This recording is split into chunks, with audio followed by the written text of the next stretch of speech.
Welcome, everybody, to this episode of Blue Collar Millionaire, where we're going to go over what program is right for your business.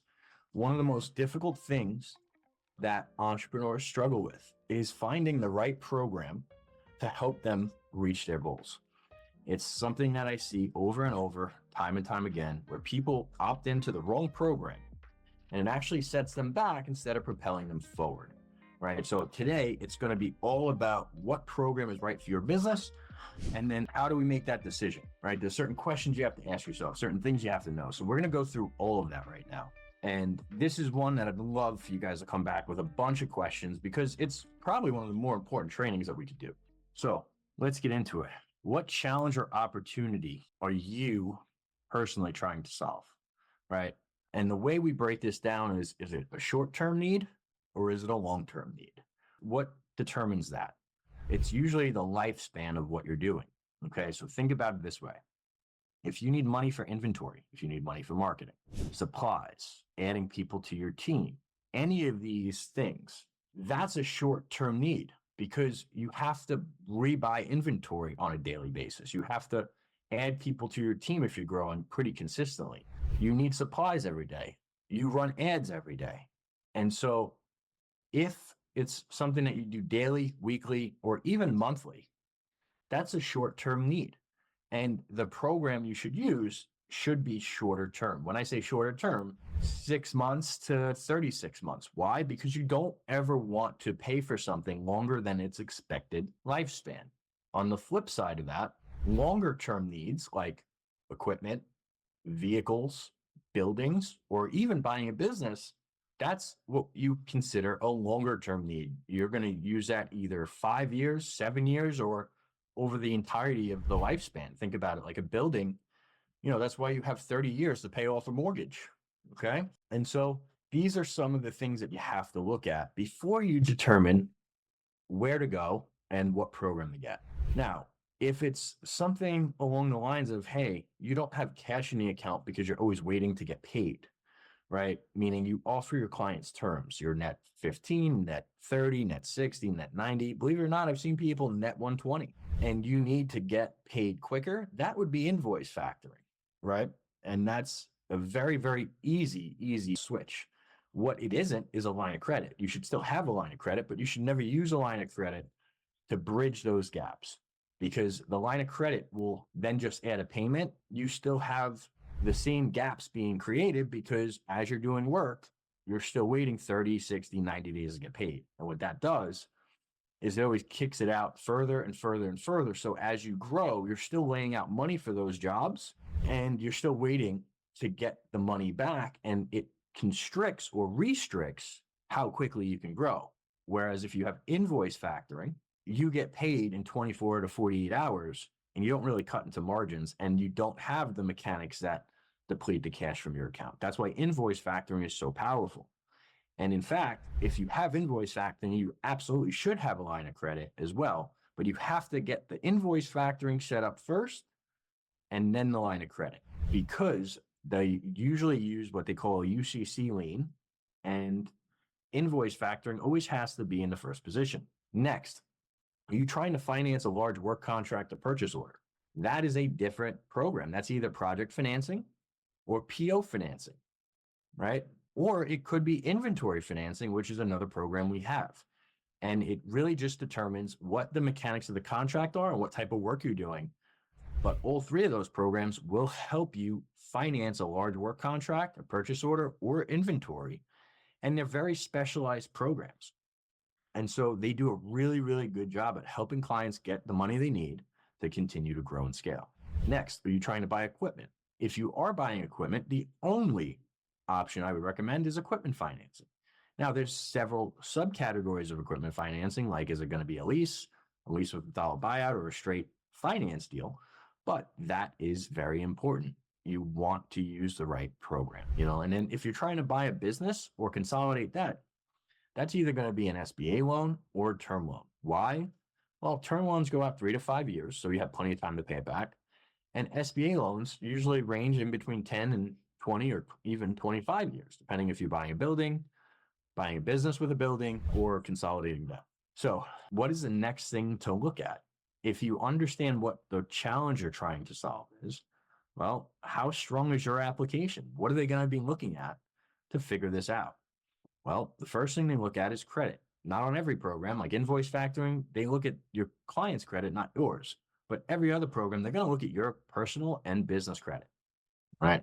The next thing they're going to look at is your time in business. Anything under a year is challenging to lend to. In that 1 to 2 year space, there's more options available, but they're not as strong as if you've been in business at least 2 years. And then once you get to that 5-year mark, really, you can get some really great rate and terms, right? Next thing, what's your revenue look like? What's your cash flow look like? When we talk about cash flow, there's so many different factors that play into this. So cash flow is how much money is going into the bank? How consistently is it going into the bank? Meaning, are you doing $100,000 a month, $1 million a month? Is it $1 million last month and now you did 1.1? So it looks like you're on an uptrend. Or does it look like you're on a downtrend? Is there seasonality? How much money do you keep in the bank? Typically, what I suggest is always have 10% of your monthly average. So if you're $1 million a month company, you should have 100K in the bank at all times. A lot of people mess this up, and that's why a lot of people don't get approved for lines of credit. Also, it could cost you equipment financing as well. Another thing to look at is how many deposits. The more deposits you have shows the more clients you have. The more clients you have, the more stable the businesses will lend to, right? What's your ability to service the debt? So really the question here is, what are your profit margins? And do your profit margins support the loan or the financing you're trying to take out? Real simple, real easy. You'll find that out on your tax returns or your financials. And that's why profitability matters, because it shows people that you have excess cash, your business is generating a surplus, and that surplus can be used to go borrow money to go grow the company, all right? And then where are you applying? So you know what the challenges you're trying to solve. You have an idea of what program you need. You know how strong your application is. Now we need to figure out where to apply. Are you going to a bank? Well, here's the challenge with banks. Banks will have usually 1 or 2 programs, and that's it. They either have a loan or maybe even a line of credit. Some banks don't even specialize lending to businesses, like Truist. They really don't do a lot on the business side, right? I know this because I walked into the branch, spoke with the branch manager. Okay, a bank isn't going to have invoice factoring. They'll have equipment financing, and believe it or not every bank is an SBA approved bank. So some of them won't even have SBA loans, right? They won't have anything for challenging credit.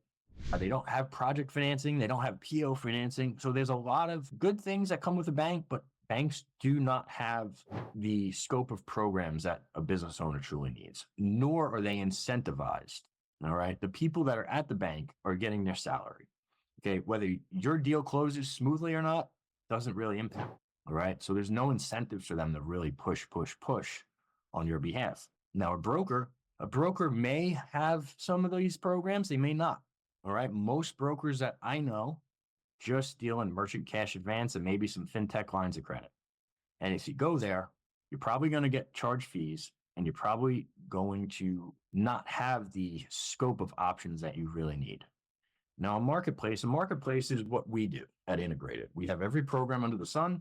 We analyze your business. We show you how we analyze your business. And then we have a consulting piece where we show you what you need to do in order to grow, to scale, and to get into some of the upper echelon programs that are available to business owners. And then once you do that, we work on getting you those programs. All right. So when you go out and you're shopping for financing, understand where you're going for and what program is going to fit the best. All right. These are all questions that you should be asking on a consistent basis. All right. How to decide if the program is right for you? This is very rudimentary. All right. It's very basic. And so this is how I make sure that things make sense for our clients. Does the return on investment outweigh the cost? Okay. So if you borrow $100,000 and that $100,000 is going to cost you, let's say, 15 grand, are you making more than 15 grand with what you're doing with this money? So if you're buying a piece of equipment and that equipment will bring in an extra $20,000 a month, right? Well, guess what? Over the course of a year, you just increased your business $240,000. And in reality, all it cost you was the 15 grand of the cost of capital. All right. So that's a win-win. Next, does it cash flow? So let's just say that 100,000 you borrowed, has a monthly payment of $2,000. Well, you have increased revenue of $20,000 a month, and it's only costing you $2,000 a month to continue to bring that in. So on a net basis, you have $18,000 more revenue on a monthly basis after the debt is serviced. And that, to me, is a big win. Now, obviously, if those two things make sense, you still want the best rate, best term, best deal. But this is how you can actually determine if it's even worth moving forward on the project. And then once you know it is worth moving forward on the project, then it's about, all right, what is the best rate and term that I can qualify for, and how quickly can I get it? All right. So, guys, if you have anything that you need or any questions after we've reviewed this, please reach out to me. Very easy to get a hold of, and we want to support anyone and everybody in this group. All right. I appreciate you guys for coming on, and please reach out with any questions. Thank you.